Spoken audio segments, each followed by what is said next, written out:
Mirad. Desde hoy pondrá huevos de oro.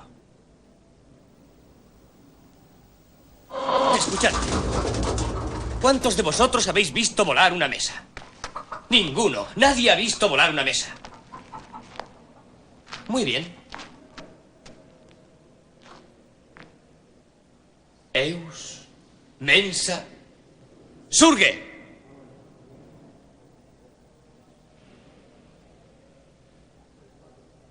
Surge, mensa.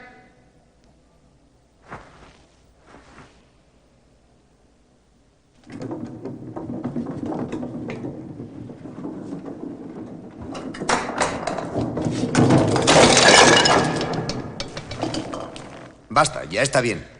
Perdonad. Perdonad, mi rey. Perdonad. ¿Puedo hacerlo? No te molestes, no es necesario.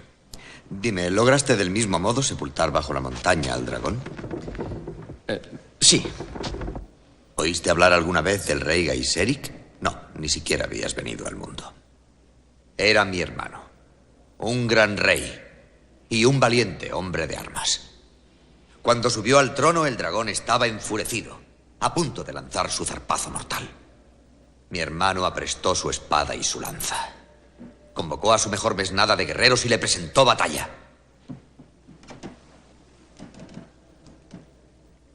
No se le volvió a ver nunca.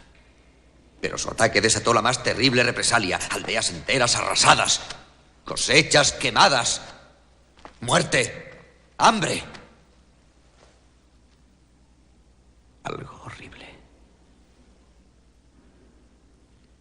¿Cómo has osado arrogarte el papel de nuestro Salvador? Fui invitado. No por mí. Te tengo solo por un buen muchacho.